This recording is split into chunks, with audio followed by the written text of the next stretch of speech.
দরজাটা খোলা রেখে জামা চেঞ্জ করছিলাম, এমন সময় কেউ আমার কোমরটা চেপে ধরলো। প্রতিদিন ভালোবাসার নতুন নতুন গল্প পেতে চ্যানেলটি সাবস্ক্রাইব করে পাশে থাকা বেল বাটনে ক্লিক করুন। আর হ্যাঁ, ভিডিওটি সম্পূর্ণ শুনবেন। পিছন থেকে কারোর হাসির কণ্ঠস্বর শুনতে পেয়ে ঘুরে তাকিয়ে দেখি হৃদ ভাইয়াকে দেখতে পেলাম। দরজার কোণ ঘেঁষে শরীর এলিয়ে দিয়ে উল্টো ঘুরে দাঁড়িয়ে আছে সে, আর আমি লজ্জায় মাথাটা নিচু করে আছি। কিছুক্ষণ পর যখন বুঝতে পারলাম ফোনে কথা বলছে আর হাসছে, তখন একটা স্বস্তির নিঃশ্বাস ছেড়ে রুমের আলোটা নিভিয়ে দিলাম। জামাটা হাতে নিয়ে পেছনে ঘুরতে যাব, অমনি ভারী কিছুর সাথে ধাক্কা খেয়ে পড়ে যেতে নিলাম। এমন সময় কেউ আমার কোমরটা চেপে ধরলো, আর আমি জমে গেলাম, একদম শক্ত হয়ে রইলাম। কিছু বললাম না। তার নিঃশ্বাসগুলো পড়ছে একদম আমার বুকে। কোমর থেকে হাতটা উঠিয়ে হালকা একটু উপরে আনতেই আমি ঠেলে কিছুটা দূরে সরিয়ে দিলাম। সে বলে উঠল, আচ্ছা হির, এত খালি খালি লাগছে কেন? তুই কি এখন মডার্ন মেয়েদের মতন ছোট ছোট কাপড় পরা শুরু করেছিস নাকি? সো ব্যাড হির, এটা কিন্তু একটু আশা করিনি তোর থেকে। হৃদ ভাইয়ের মুখে এমন কথা শুনে আমি চুপসে রইলাম। মনে মনে ভাবতে লাগলাম, কি বলছে হৃদ ভাইয়া। সুযোগ বুঝে জামাটাও এক টানে গলাতে ঢুকিয়ে দিলাম। অন্ধকারে উল্টো জামা পরে লাইটটা অন করে আমাকে টেনে ঘুরিয়ে নিলে নিচের দিকে। আমার মুখের দিকে অপলক তাকিয়ে আছে হৃদ ভাইয়া। বাতাসে উঠতে থাকা চুলগুলো কানে গুজে দিয়ে আমার পা থেকে মাথা পর্যন্ত একবার ভালো করে দেখে নিয়ে বললেন, না তো, তুই এখনো একটু মডার্ন হোসনি। কত কিউট লাগছে তোকে। বলেই থেমে গেল। আমাকে ছেড়ে দিয়ে দূরে এসে দাঁড়িয়ে রইল। আমি ভুরু উঁচিয়ে জানতে চাইলাম, কি? কিছু না। আমি বিস্ময় নিয়ে আবারও জানতে চাইলাম, কিছু না মানেটা আবার কি? হৃদ ভাইয়া এদিক ওদিক তাকিয়ে আমাকে ঘুরিয়ে আয়নার সামনে এনে দাঁড় করালেন। আঙ্গুল উঁচিয়ে চোখের ইশারায় সামনের দিকে দেখিয়ে বললেন, 12 বছর আগে তো এমন উল্টো জামা পরতি না। কথাটা শুনে চোখ তুলে আয়নাতে দেখে নিজেকে বুঝতে পারলাম আমি সত্যি অন্ধকারের জামাটা উল্টো করে ফেলেছি। লজ্জায় আর কিছু না বলে ছুটে ঢুকে গেলাম ওয়াশরুমে।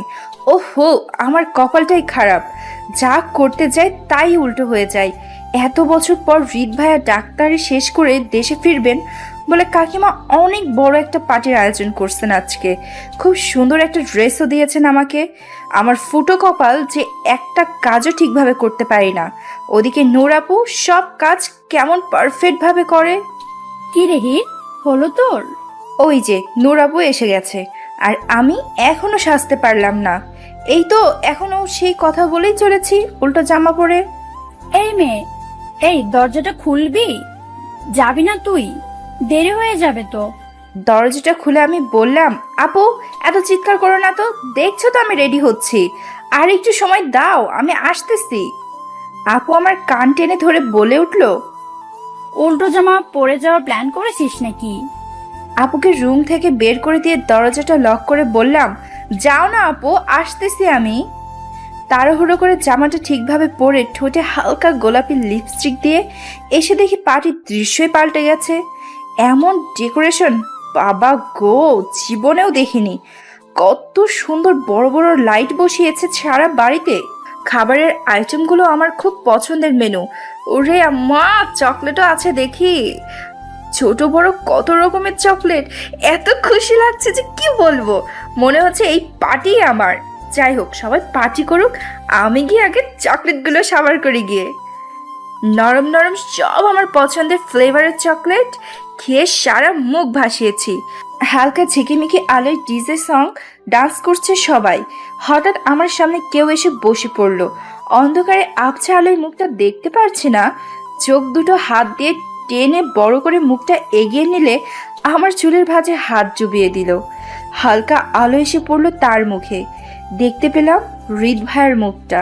আমি কিছু বলতে যাব, তার আগে হীরের ঠোঁট দুটো নিজের ঠোঁটের মাঝে আবদ্ধ করে ফেললাম। হীরের মুখে লেগে থাকা চকলেট চুষে খেয়ে নিয়ে চোখের দিকে তাকালাম। মুচকি হেসে আস্তে করে বলল, হাত দিয়ে চোখ টেনে ধরেছিলে, তোর চোখেও চকলেট লেগে আছে। সঙ্গে সঙ্গে এক ধাক্কায় দূরে সরিয়ে দিয়ে হৃদয়ের গালে বসিয়ে দিল এক চড়। হীর শার্টের কলার টেনে ধরে ঝাঁকিয়ে হীর বলে উঠল, আপনি না ডাক্তার, আপনার চরিত্র এত খারাপ, এতটা নীচ মানসিকতা, আমাকে আপনি কি করে ছি। হীর মুখ ঘুরিয়ে নিতেই গালটা ধরে নিজের দিকে ঘুরিয়ে নিয়ে বলল হীর। হীর আমার কথাটা একবার বলতে দে। ঘৃণা হচ্ছে আপনাকে আমাকে দেখলেই। আর কখনো আমার সামনে আসবেন না। ছুটে হীর নিজের রুমে চলে এসে দরজাটা ভেতর থেকে লক করে দিল। আয়নার সামনে দাঁড়িয়ে টিস্যু দিয়ে নিজের মুখ মুছতে লাগলো। আর দুনিয়া যত গালি আছে সব দিতে থাকলো হীর জতকে। কিছুক্ষণ পর দরজায় নক পড়তেই পানির জগটা উঠিয়ে নিয়ে দরজা খুলেই ছুঁড়ে মারল হীর। সম্পূর্ণ পানিটা এসে পড়ল হীরের বড় মার মেয়ে নূরের মুখের উপর। হাই আল্লাহ, আপু কেমনে আসলো? মারতে চাইলাম তো হৃদ ভাইয়ের মুখে। একটা কাজও ঠিকভাবে করতে পারি না আমি। আপু এবার সেই মাপে রেগে আছে। নূর চোখ দুটো বড় করে আঙ্গুল উঁচিয়ে কিছু বলতে যাবে, হীর তখন পাশ ফিরে হৃদকে দেখে থেমে গেল। দাঁত কেলিয়ে হীরকে টেনে ধরে মাথা দুলিয়ে আদুরে গলায় বলল, সোনা বনুটা আমার কত মজা করে। দেখো না, হৃদ আমাকে পুরো ভিজিয়ে দিয়েছে। তুমি ওকে নিয়ে পার্টিতে যাও, আমি চেঞ্জ করে আসছি। কথাটা বলেই নূর ভৌ দৌড়। হীর হা হয়ে তাকিয়ে আছে নূরের যাওয়ার দিকে। হীর মনে মনে বলতে লাগলো, কই থেকে মানুষটা উদয় হয়ে সামনে এসে পড়লো বুঝতেই পারলাম না। আচমকা আমাকে টেনে দেওয়ালের সাথে চেপে গলায় নাক ডুবিয়ে দিল। আমি বুঝে ওঠার আগেই হাত দুটো শক্ত করে চেপে ধরে রাখলো। ছাড়াতেই পারছি না নিজেকে। একবার ভাবলাম লাথি দিব, চোখ দুটো বন্ধ করে সেই প্রস্তুতি নিয়ে যে লাথি দিতে গেলাম, অমনি আমাকে ছেড়ে দিয়ে পাশের দেওয়ালের সাথে পিঠ ঠেকিয়ে মিশে দাঁড়ালো। উল্টো দিকে মুখটা ঘুরিয়ে জোরে নিঃশ্বাস ফেলে বলল, কি পারফিউম ইউজ করিস রে তুই? একে তো তোকে দেখলে নিজেকে ঠিক রাখতে পারি না, তার উপর। এইটুকু বলেই মুখটা আমার দিকে ঘুরিয়ে নিল। নেশা ভরা দৃষ্টিতে তাকিয়ে রইল। দেখে আমার কেমন যেন ভয় লাগছে। না, এবার আর কিছু করতে দেওয়া যাবে না। কিন্তু কি করি? হীর পা দাপাচ্ছে আর ভাবছে কি করবে সে। অবশেষে একটা বুদ্ধি বের হলো তার আহাম্মক মাথা থেকে। হ্যাঁ, মুখটা চেপে ধরি, সেটাই ভালো হবে। সাহস নিয়ে সামনে এসে দাঁড়াতেই কমরটা চেপে ধরলো। আর হয়েছে। হীরের হাত পা থরথর করে কাঁপছে, বুকের ভেতরটা ধুকপুক ধুকপুক করছে।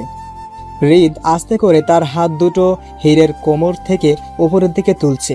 আর হীর চোখ মুখ খিচে বন্ধ করে বিড়বিড় করে কিছু একটা ভেবে মেরে দিল এক লাথি। ছেড়ে দিয়েছে বুঝতে পেরে এক চোখ খুলে হাবভাব দেখে ধাক্কা দিয়ে রুমে ঢুকে দরজাটা ভেতর থেকে লক করে দিল হীর। আর বলতে লাগলো, কি কেমন লাগে? ওপাশ থেকে জদ জোরে জোরে দরজা ধাক্কাতে লাগলো। খুব জোরে ধাক্কানোর শব্দ পেয়ে হীর নিজের পারফিউমের মুখ খুলে ওর ভেতর আইলাইনার ভরে সুন্দর করে ঝাঁকিয়ে নিল। মনে মনে ঠিক করলো, অনেক মজা নিয়েছে আমার থেকে, এবার আমার পালা। একটা ভাব নিয়ে দরজার সামনে এসে দরজাটা খুলেই স্প্রে করে দিল। স্প্রে করার খুশিতে হীর লাফাতে শুরু করে দিয়েছে, কারণ হীরের হিসেব অনুযায়ী সে জদের উপরই আইলাইনার ভরা পারফিউম স্প্রে করতে পেরেছে। এতে হীরের যে কত খুশি লাগছে তা যে কী করে বলবে হীর সেটা নিজেই জানে না। হঠাৎ হীরের মনে হলো তার ডান কানটা জিলিক দিয়ে উঠল। সব কথায় অস্পষ্ট শোনা যাচ্ছে। সামনে তাকিয়ে মায়ের মুখটা দেখে হীর যেন 140 ভোল্টেজের শর্ট খেলো। লাফিয়ে পেছনে 2 পা সরে এসে মায়ের কালি মাখা মুখটা দেখে ভয়ে হীরের হিকচি উঠে গেল। হীরকে টেনে ধরে হীরের মা দিল কষি এক চড়, কারণ দরজা খুলেই সে কালিটা জদের মুখ ভেবে মারলেও সামনে ছিল তার নিজেরই মা, তাই কালিটা হীর তার নিজের মায়ের মুখেই মেরেছে। বিয়াদ্দব মেয়ে, দিলি তো আমার শ্বাসটা নষ্ট করে। 3 ঘন্টা ধরে পার্লারে বসে সেজেছি 5,000 টাকা দিয়ে, আর তুই মুহূর্তে সব নষ্ট করে দিলি। কি 5,000 টাকা দিয়ে এসব আটা ময়দা মাখছো? সর্বনাশ মাম্মাম, আমি তো 20 টাকার সুজিও মাখিনি, তাও দেখো কত সুন্দর লাগছে আমায়। বলেই দাঁত কেলিয়ে হেসে দিল হীর। এতে করে হীরের মা হীরের কান ধরে টেনে বলল, বড্ড শয়তানি করছিস তুই। কপাল চাপড়ে মুখটা টিস্যু দিয়ে মুছতে মুছতে বলল, ধুর, যেটা বলতে এসেছিলাম। আমাকে রুমে এনে বিছানার উপরে বসালো মাম্মাম। তারপর আলমারি খুলে একটা বক্স বের করে আমার সামনে রেখে থুতনিটা একটু উঁচু করে ধরে বলল, হৃদকে তোর কেমন লাগে রে? হৃদ ভাইয়ের নামটা শুনে আমার মাথায় রক্ত টকবক করছে। এসে থেকে কি কি না করেছে সে আমার সাথে। ছি ছি, কত ফাজিল! এমনটা কেউ করে? আমি কিছু বলতে যাব, মামাম ধুম করে বলে উঠল, সবাই ভাবছে নূরের সাথে হৃদের বিয়ে দেবে। আসলে ভালোই হবে। নূরও ডাক্তার আর হৃদ ইন্টারন্যাশনাল অ্যাওয়ার্ড পাওয়া ডাক্তার, দুজনের জুটিটা ভালোই জমবে বল। কিছুদিন পর তুইও যখন ডাক্তার হবি তখন তোর জন্য হৃদের মতন ভালো কোনো ছেলে দেখে বিয়ে দেব। ব্যাস, আমাদের দায়িত্ব শেষ। এই গহনাগুলো দেখ তো, তোদের দু বোনের জন্য আমরা পরিবার থেকে বানিয়েছি সব। তুই বল এর ভেতর থেকে কোনগুলো নূরকে দেব? মায়ের কথাগুলো শুনে আমার গাল বেয়ে দুফোঁটা অশ্রু গড়িয়ে পড়ল। কেন পড়ল জানি না, তবে খুব বেশি খুশি লাগছে আপুর জন্য। আবার রাগও হচ্ছে হৃদ ভাইয়ের উপর, আমার সাথে আজ এত কিছু করলো। না, এভাবে মুখ বুজে থাকা যায় না। এবার এমন কিছু করতে হবে যেন কোনো দিন আপু ছাড়া অন্য কোনো মেয়ের ধারের কাছেও না ঘেঁষে। মাকে জড়িয়ে ধরে বললাম, আপু তো সব দিক থেকে পারফেক্ট, সবগুলো গহনাই আপুকে দিয়ে দাও মা। আমি কোথায় এত সাজগোজ করি বলো তো? বিয়েতে আমি তো এসব কিছুই পরবো না। আমার বিয়েতে একদম সিম্পল হবে, আর গহনাও হবে তোমাদের সকলের দোয়া আর ভালোবাসা।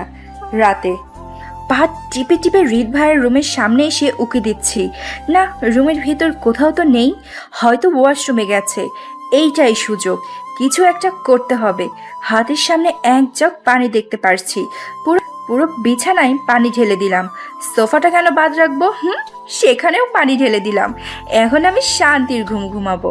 কাল সকালে তুমি ঘুম থেকে ওঠার আগেই আমি চলে যাব হোস্টেলে। তো মিস্টার অসভ্য, তুমি ঘুমাও ফ্লোরে। আচ্ছা, ফ্লোরে একটু অন্যরকম ব্যবস্থা করলে কি হয়? আইডিয়া। তেলের বোতলটা এনে সবটুকু তেল ঢেলে দিলাম ফ্লোরে। বিছানার এপাশ ওপাশ দুপাশে ভালোভাবে ঢাললাম। কোথাও ঘুমাবে তা তো আমি জানি না, পা রাখলেই যেন স্লিপ খেয়ে পড়ে। প্ল্যান শেষ করে রুম থেকে বেরিয়ে যাওয়ার জন্য পা বাড়াতেই ওয়াশরুমে দরজা খোলার আওয়াজ পেলাম। এখন কি করব আমি? যদি দেখে ফেলে? তাড়াহুড়া করে ঢুকে পড়লাম খাটের নিচে। চোখ দুটো শক্ত করে বন্ধ করে রেখেছি আর বিড়বিড় করে বলছি, আমায় যেন না দেখে। কিছুক্ষণ পর হৃদ ভাইয়ের চিৎকার শুনে চোখ খুললাম আমি। মাথাটা ঘুরিয়ে দেখি ফ্লোরে বসে কোমরে হাত দিয়ে কাতরাচ্ছে আর বলছে, হাড় ভেঙে গেল গো, হাড্ডি গুড্ডি আর আস্ত থাকলো না। কেউ আছো, আমায় একটু টেনে তুলো, আমার কোমর ভেঙে গিয়েছে। মাথাটা একটু খাটের নিচ থেকে বের করে দেখলাম উঠে দাঁড়াবার চেষ্টা করছে কিন্তু পারছে না, বারবার স্লিপ খেয়ে পড়ছে। আমি বিছানার ওপাশ থেকে আস্তে করে বেরিয়ে চুপি চুপি রুম থেকে বেরিয়ে যাওয়ার চেষ্টা করছি। হঠাৎ আমার ওড়নায় টান পড়লো, এক টান। ভয়ে ভয়ে পিছনে ঘুরে দেখি খাটের পায়ের সাথে ওড়নাটা বেঁধে আছে। হৃদ ভাইয়ের হাত উঁচু করে ডাকছে আর বলছে, হির, তুই এসেছিস? আমায় ছেড়ে যাস না হির, দেখ আমার অবস্থা একটুও ভালো না। আমি কাঁপা কাঁপা কণ্ঠে বললাম, তো কি হয়েছে? আপনি তো ডাক্তার, নিজের চিকিৎসা নিজেই করুন আর সুস্থ হয়ে উঠুন। হৃদ ভাইয়া ন্যাকা ন্যাকা কণ্ঠে বলল, এভাবে বলিস না হির, নিজের চিকিৎসা নিজে কখনো করা যায়? তুইও তো ডাক্তার হবি কিছুদিন পর। এখন যদি অসুস্থ মানুষকে অবহেলা করিস তাহলে। থাক, আর কিছু বলার রাখবে না। আমি বরং আপুকে পাঠাই, আপু এসে আপনার চেক আপ করুক। না না হির, না। না হির না মানে কি? ডাক্তারি লাইসেন্স পাইনি, যদি আপনাকে সামান্য টোকাও দেই আপু আমাকে মেরে ভর্তা বানাবে। আপু খুব ভালো ডাক্তার, আপনার চিকিৎসা খুব ভালোভাবে করবে, দেখেন। কথাটা বলে আমি ছুট লাগাবো এমন সময় তেলে স্লিপ লেগে পা উল্টে পড়লাম আমি। আউচ! ভয়ে চোখ দুটো বন্ধ করে নিলাম। ব্যথায় চিৎকার দিতে যাব, মুখটা বন্ধ হয়ে গেল। কি, নিচে পড়েও আমি ব্যথা পাচ্ছি না কেন? চোখটা খুলেই হৃদ ভাইয়ের মুখটা দেখতে পেলাম। খেয়াল করলাম আমি তার কোলে। চোখ দুটো বড় বড় করে তাকিয়ে বললাম, আপনি দাঁড়াতে পারছেন? নাটক করছিলেন এতক্ষণ? অমনি আমাকে কোল থেকে নামিয়ে নিচে বসে পড়ল। আমার হাত ধরে টেনে বসিয়ে দিয়ে বলল, কোমরে ব্যথা, উঠতে পারছি না। ওরে নাটক, আমাকে বোকা পাইছেন? ছাড়ুন, আমি যাব। না, আমার কোমর ঠিক না হওয়া পর্যন্ত তুই এখান থেকে কোথাও যাবি না। মহা মুশকিল তো, কেন যে আসতে গেলাম এই রুমে? বিরক্তি ভাব নিয়ে চোখ ঘুরিয়ে বললাম, আচ্ছা কি করতে হবে বলুন। আমাকে উঠিয়ে বিছানায় নিয়ে শুয়ে দিবি, তারপর আমার কোমরটা ম্যাসাজ করে দিবি যতক্ষণ না আমার ঘুম আসে। আমি পারবো না। ঠিক আছে, সবাইকে ডেকে দেখাই তুই আমার রুমে এসে কি করেছিস। না। হ্যাঁ। আচ্ছা ঠিক আছে, কিন্তু আপনার বিছানাটা তো পুরো ভেজা। তাতে কি হয়েছে? বলেই হীরের হাত ধরে উঠে দাঁড়ালো জল। কাঁধে ভর দিয়ে ভেজা চুপচুপে বিছানায় নিয়ে ফেলে দিল হিরকে। আর টলমল চোখে তাকিয়ে হিরকে বলে উঠল জদ, বিয়ে করলে আমি তোকেই করবো হির, তুই জানিস না তোকে আমার কতটা ভালো লাগে। ধীরে ধীরে আমার দিকে আগাতে লাগলো হৃদ। আমি উঠতে যাব, আমার হাতটা টেনে ধরলো।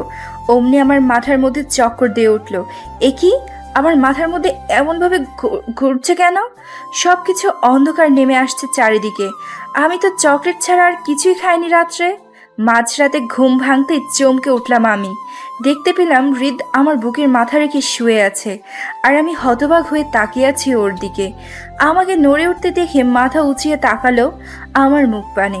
আমি কাঁপা কাঁপা ঠোঁটে কিছু বলতে যাব, এমন সময় হৃদ আমার ঠোঁটের মাঝে আঙুল ঠেকিয়ে থামিয়ে দিল। আমাকে টেনে ঘুরিয়ে আবদ্ধ করে নিল নিজের বাহু ডোরে।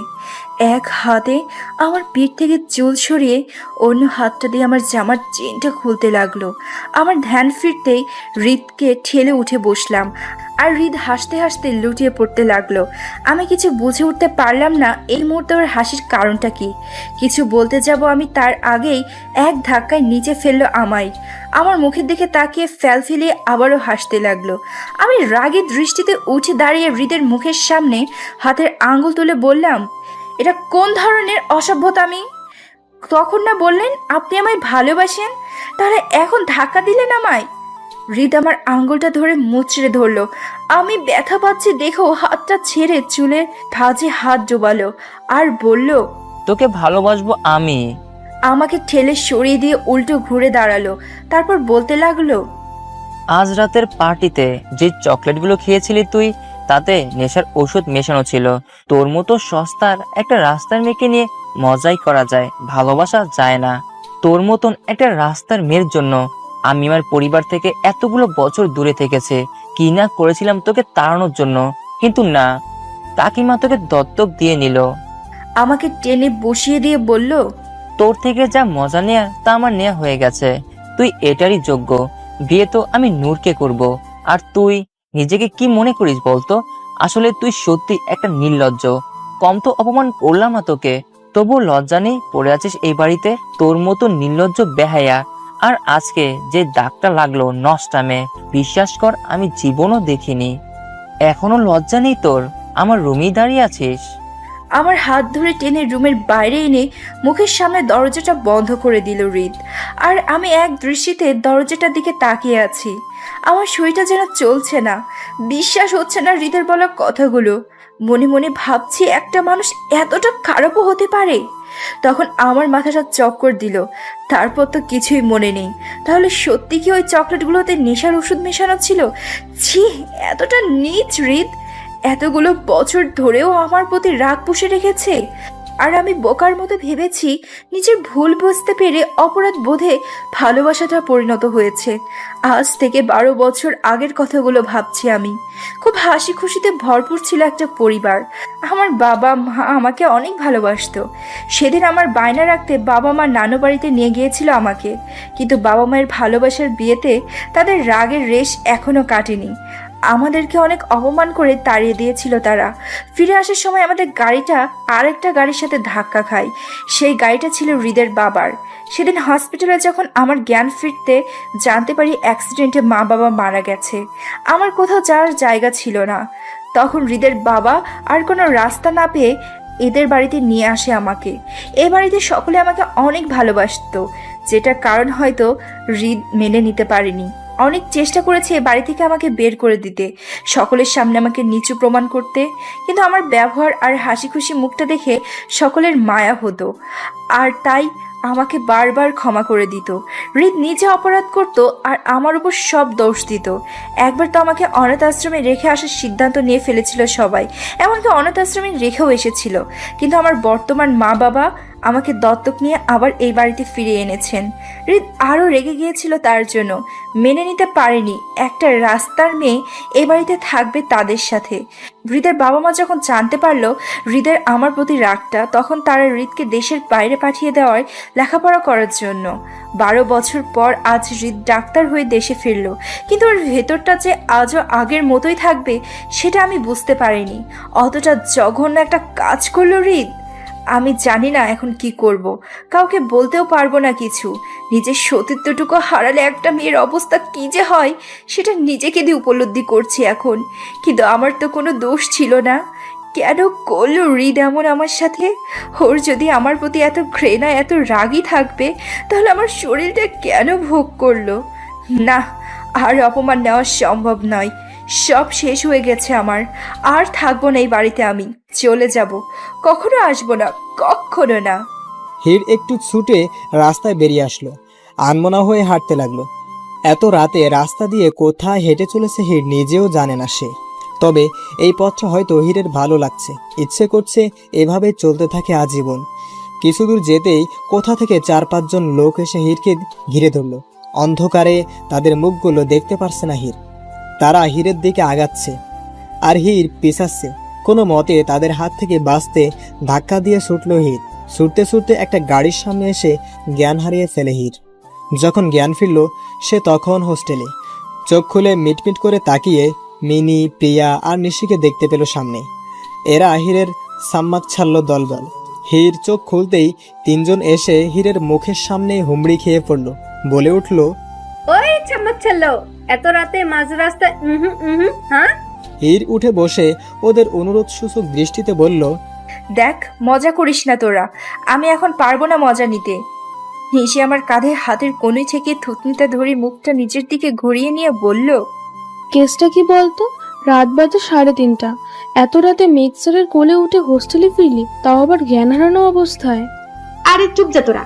হাতি ডুবে ডুবে জল পানি সব খাচ্ছিল এতদিন। আমার তো আগেই সন্দেহ ছিল কোনো পার্টি হয়নি ওর বাড়িতে। ও নিঘাত মেক্সের সাথে ডেটিং মারছিল।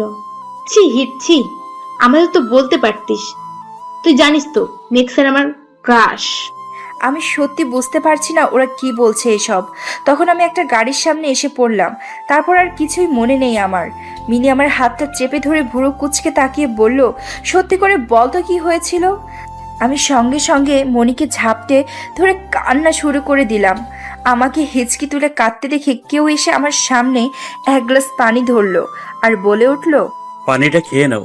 কণ্ঠ শুনে আমি চোখ তুলে সামনে তাকাতেই মেক্স স্যারের মুখটা দেখতে পেলাম। আমি কিছু বলতে যাব, আমায় এক ধমক দিয়ে বলল, পানিটা নাও। আমি কেঁপে উঠে ভয়ে ভয়ে গ্লাসটা হাতে নিলাম। আবার ধমকানো সরে বলল, আমায় পানিটা খাও। আমি পানিটা গ্লাসটা দাঁত দিয়ে কামড়ে ধরে হিচকি তুলে কাঁদতে লাগলাম। আমাকে আস্তে করে বললেন, এবার এত রাতে রাস্তায় কি করছিলে? ও কি করেছিল মানে? মানে আপনি জানেন না স্যার? ওর সাথে আপনি ছিলেন না? প্রিয়াকে উনি এক ধমক দিয়ে প্রিয়া কেঁপে উঠতেই শান্ত গলায় বললেন, এমার্জেন্সির কারণে হসপিটাল থেকে আজ অনেকটা লেট করেই বের হয়েছিলাম। বাড়িতে ফিরছিলাম, কিন্তু বাজ রাস্তায় 4-5 জন মাতাল ছেলে ছুটছিল হীরের পিছনে। আমার গাড়ির সামনে এসে পড়েছে। আমি যখন গাড়ি থেকে নামি হীরের জ্ঞান ছিল না, ছেলেগুলো পালিয়েছিল। তাই হোস্টেলে নিয়ে আসলাম হীরকে। প্রিয়া ওহ বলে একটা স্বস্তির নিঃশ্বাস ছাড়লো। স্যার চোখ ঘুরিয়ে আমার দিকে ফিরে তাকিয়ে বললেন, এই হসপিটালটা আমার বাবার, আর এই হোস্টেলটাও। হসপিটালের সাথে হোস্টেলেরও কিছু রুলস বলে গিয়েছিলেন তোমাদেরকে আমার বাবা। এত রাতে রাস্তায় গিয়ে সেই রুলসটা তুমি ভেঙেছো, তোমাকে শাস্তি পেতে হবে।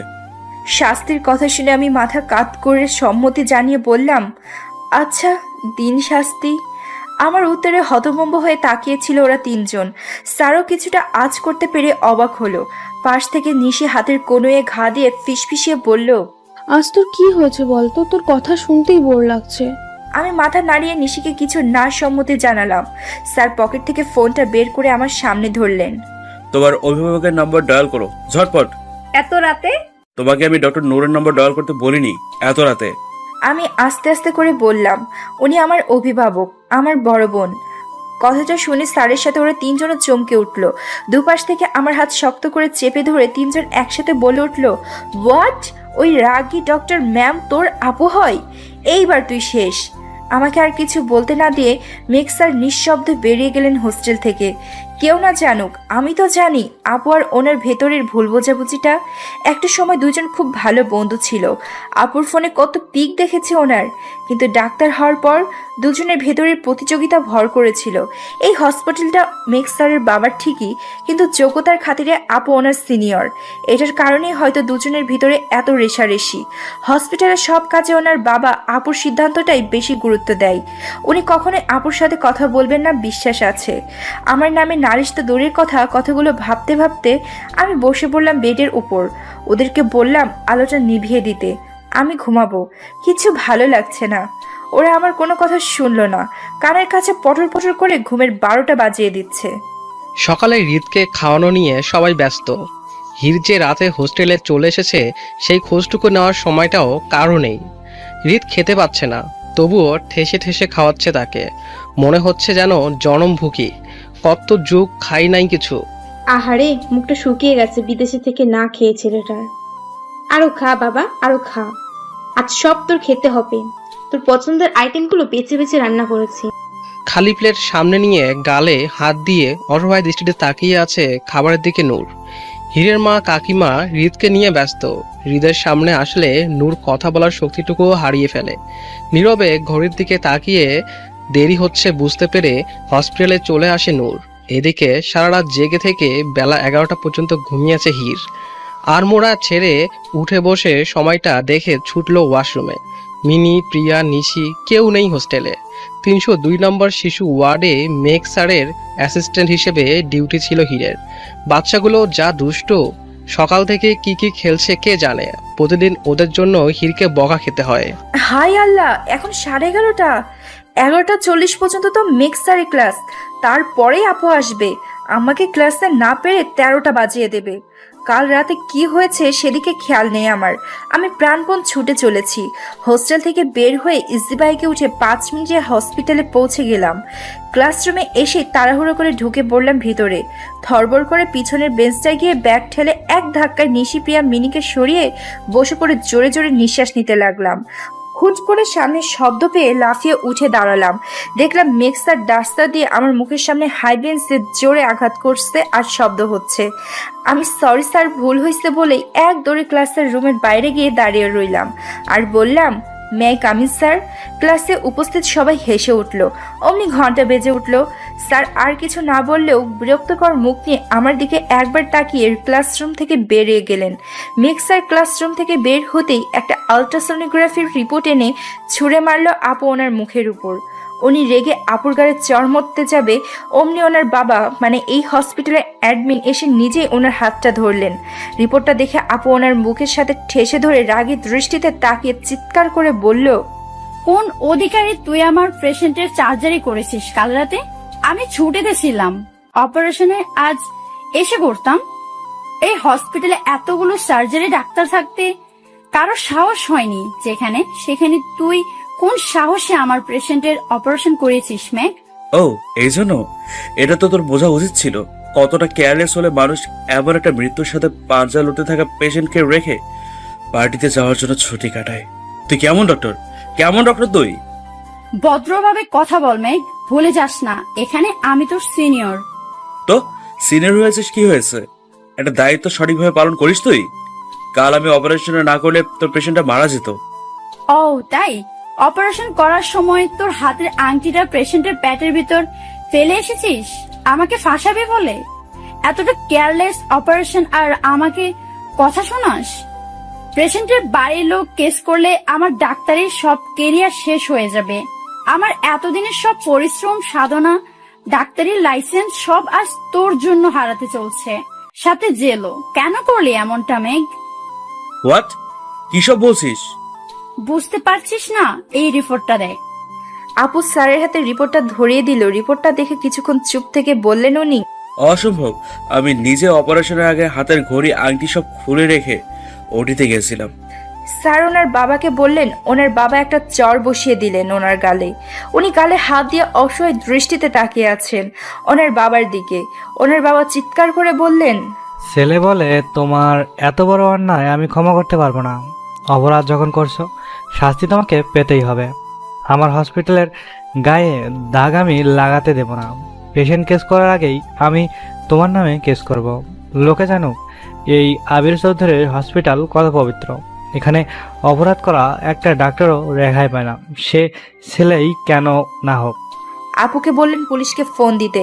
একজন ডাক্তার অনেকবার বলল আরেকটা বার ভেবে দেখতে, কিন্তু আবির চৌধুরী শুনলই না। আপু রেগে পুলিশকে ফোন করে বসলো। পাশ থেকে কিছু ডাক্তার বলল ডাক্তার মেঘকে পুলিশে দিলে অনেক ডাক্তারের লাইসেন্স হারাবে। ওনার মতো এত ভালো ডাক্তার আর কোথায় পাবো আমরা? তাছাড়া ওনার পেশেন্টগুলোকে কে দেখবে? এত তাড়াতাড়ি অন্য ডাক্তারও পাওয়া যাবে না নিয়োগ ছাড়া। আপু সবাইকে ধমক দিয়ে চুপ করিয়ে বললেন, ম্যাগের থেকে ভালো ডাক্তার আমার বাড়িতেই আছে। তেমন যদি হয় ম্যাগের পেশেন্টের কথা বিবেচনা এনে তাকে রাখা হবে হসপিটালে। স্যার, আপনি চাইলে আমি তাকে আসতে বলতে পারি। আবির চৌধুরী মাথা নাড়িয়ে সম্মতি জানিয়ে শুকনো মুখে চলে যায় সেখান থেকে। মেঘ স্যার লজ্জায় অপমানে নিজের মাথাটা নিচু করে নেয়। কিছুক্ষণ পর ভিড় ঠেলে পুলিশ এসেও তাকে অ্যারেস্ট করে কলার ধরে টানতে টানতে নিয়ে যায়। কিছুক্ষণ পর হৃদ আসে হসপিটালে। আপু পুরো হসপিটালে হৃদকে পরিচয় করিয়ে দেয়। সে এখানকার নতুন ডাক্তার আর মেঘের পোস্টটা তাকে দেওয়া হবে। আবির চৌধুরী সবার সামনে থেকে সেই যে গেল আর নিজের ক্যামেল থেকে বের হলো না। বুঝতে পারছি মুখে না বললেও ছেলের জন্য তার কষ্ট হচ্ছে, তাই হয়তো নিজেকে একা রাখতে চাইছেন। কিছুক্ষণ পর হসপিটালের মধ্যে এক চিপায় দাঁড়িয়ে এক বান্ডিল টাকা হৃদ একজন নার্সের হাতে তুলে দেয়। এই দৃশ্যটা দূর থেকে দেখে আমি এগিয়ে এসে তাদের কথা শুনে অবাক হয়ে গেলাম। এই নার্সটা হৃদের থেকে টাকা খেয়ে মেঘ স্যারের আংটিটা সার্জারির সময় পেশেন্টের পেটে ফেলেছিল, কিন্তু কেন? আরও শোনার চেষ্টা করলাম তাদের মধ্যে কি কথাবার্তা হচ্ছে। হৃদ এবার বলল, একটা মেয়েকে অপমান করতে চাই আমি, এতটা অপমান করতে চাই যেন লজ্জা, ঘৃণা আর অপমান বোধ হয় নিজেকে শেষ করে দেবে, না হয় তার প্রিয় মানুষগুলোর কাছ থেকে অনেকটা দূরে চলে যাবে, এতটা দূরে যাবে যেন তার মুখটাও আমার আর কখনো দেখতে না হয়। আর তার জন্য এই হাসপাতালে জয়েন হবার আমার খুব প্রয়োজন ছিল। এই জন্য ডাক্তার মেঘাকে ফাঁসিয়ে তার পথটা নিয়ে নিলেন। দারুণ আইডিয়া ছিল তো। স্যার, দোয়া করি আপনার উদ্দেশ্য সফল হয় আর আমার বাকি টাকাটা। হবে হবে, এখন ক্যাশ নেই কাছে, সন্ধ্যার পর দিব। আচ্ছা, আবার কোনো প্রয়োজনে লাগলে বলবেন কিন্তু স্যার, টাকার জন্য আমি সব করতে পারি। কথাগুলো শুনে হৃদের প্রতি আমার ঘৃণা বাড়ছে। আমার ছি, মানুষ এতটা নীচও হয়? আর হৃদ কতটা নীচ! ওর জন্য একজন নির্দোষ মানুষ শাস্তি পাবে না, এ হতে দেওয়া যাবে না। আমাকে যেভাবেই হোক প্রমাণ জোগাড় করে স্যারকে ছাড়াতে হবে। হসপিটালের এই কেবিনে ওই কেবিনে ছুটছি আমি, আপুকে কোথাও খুঁজে পাচ্ছি না। যেভাবেই হোক হৃদের সত্যিটা আপুকে জানাতেই হবে। সিঁড়ি থেকে নামার সময় কারোর সাথে ধাক্কা লাগলো আমার। আমি পড়ে যেতে নিলাম, আমার কোমরে হাত পেঁচিয়ে নিজের সাথে শক্ত করে চেপে ধরলো। চোখ তুলে তাকিয়ে দেখলাম হৃদ। এক ধাক্কা দিয়ে ওকে দূরে সরিয়ে দিলাম আমি। শয়তানি হাসি দিয়ে আমার দুই কাঁধে খামচে ধরে নিজের দিকে টেনে নিয়ে বলল, তোর সাহস তো কম না, তুই আমাকে ধাক্কা দিয়েছিস। আমি ওর মুখের দিকে তাকিয়ে রাগী দৃষ্টিতে আরোপ করে বললাম, বেশ করেছি, ধাক্কা দিয়েছি।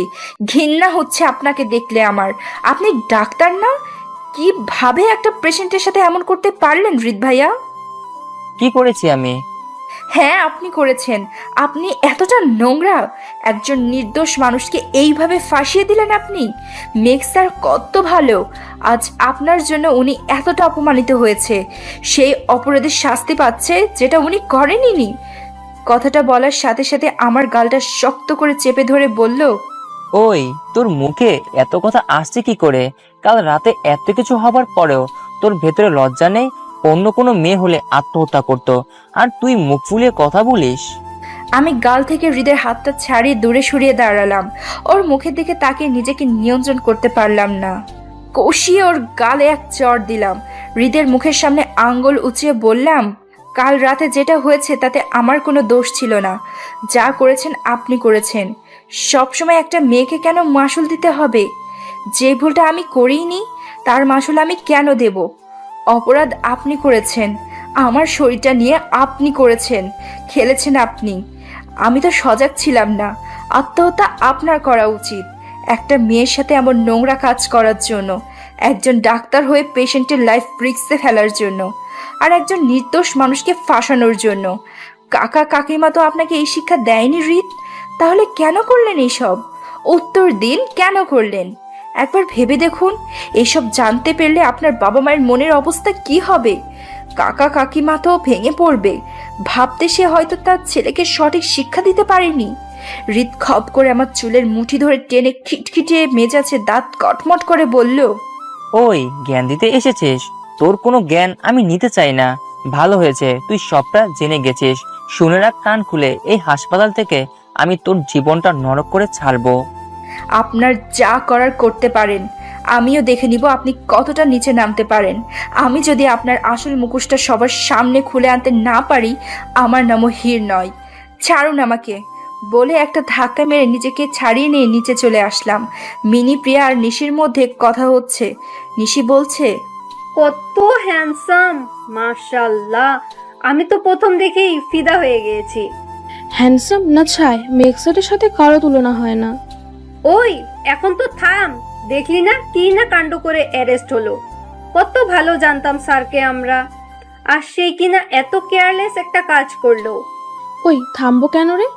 আমার তো মনে হয় স্যার না বুঝে আংটিটা ফেলেছে পেশেন্টের পেটে। আমরা যেমন মাঝে মাঝে হোমওয়ার্ক করতে ভুলে যাই, পরীক্ষার হলে পড়া টপিকগুলো ভুলে যাই, স্যারও তেমনই আংটিটা খুলতে ভুলে গেছে। তুই থামবি? স্যার যেটা করেছে সেটা ভুল না, অপরাধ বলে। ডাক্তার হয়ে কিভাবে অপারেশনের সময় পেশেন্টের পেটে আংটি ফেলে আসলো? থাম তোরা। হীরা আবার কোথায় গেল?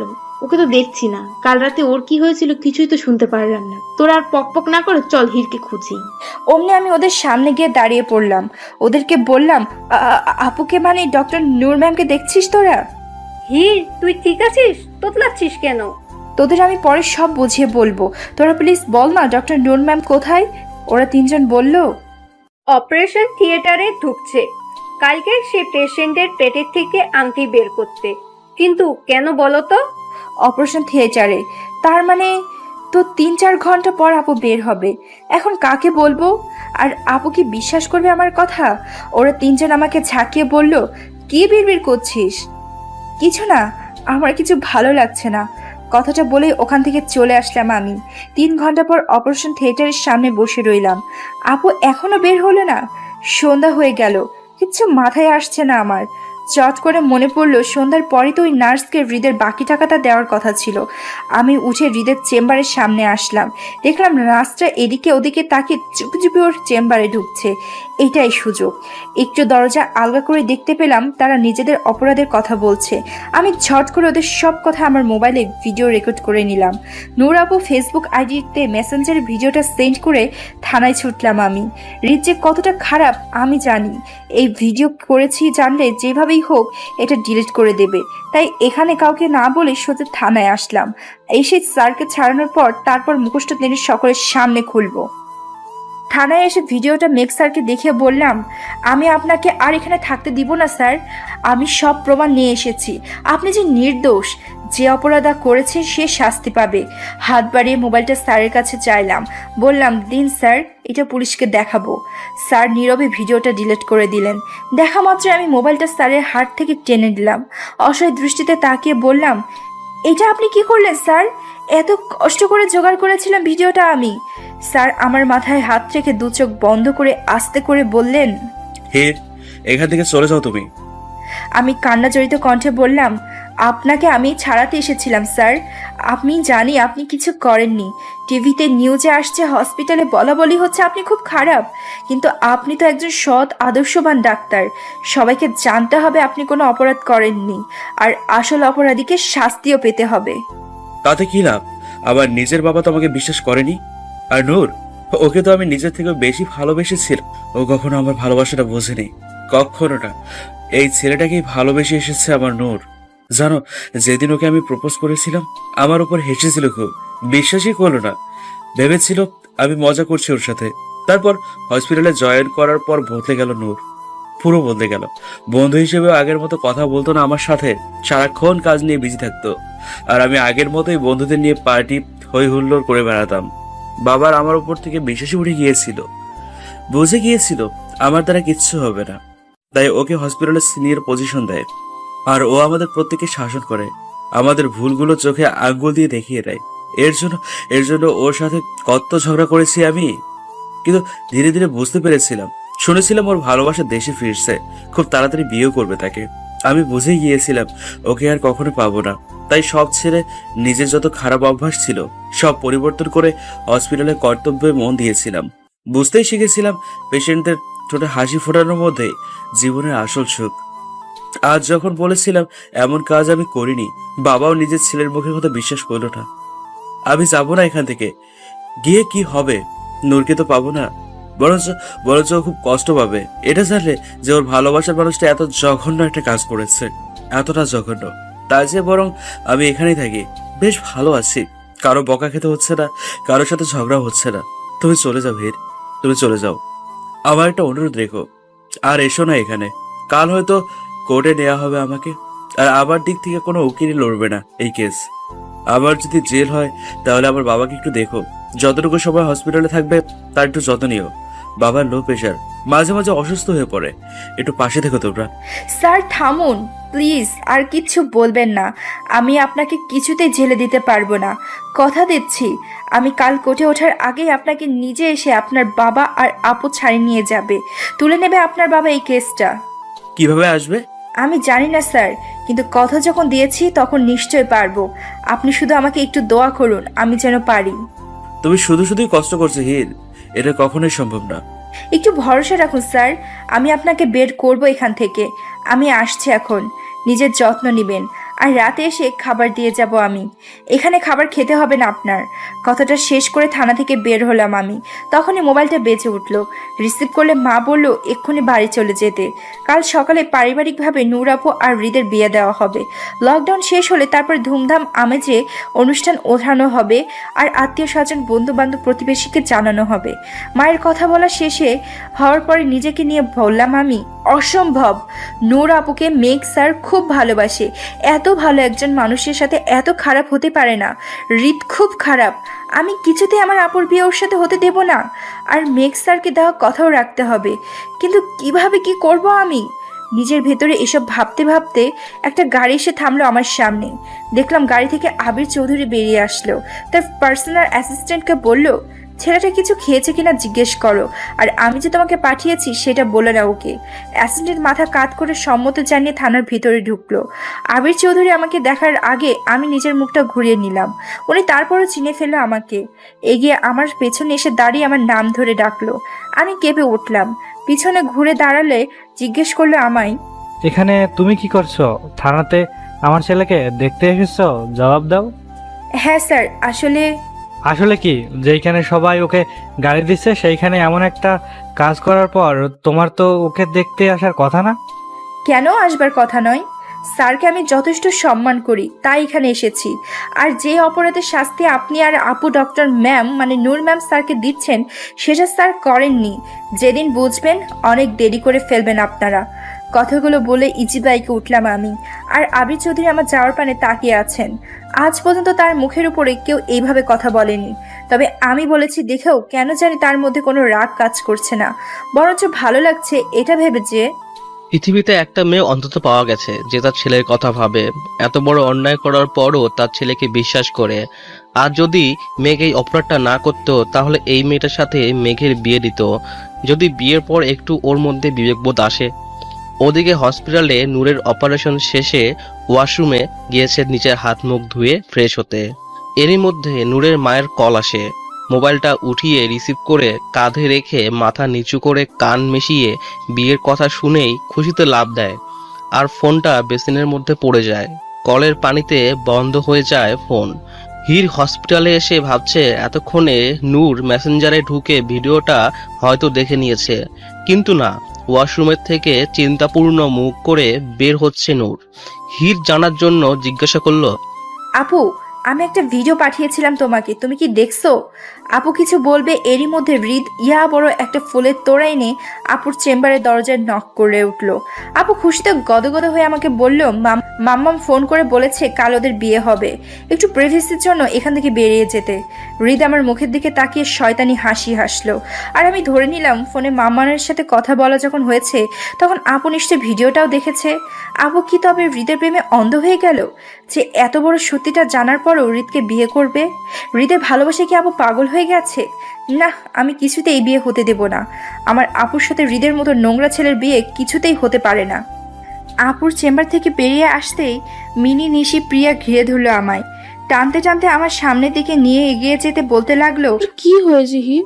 আগে তো এমন ছিলি না, আজকাল এত শান্ত কেন হয়ে গেলি? বল কি হয়েছে তোর?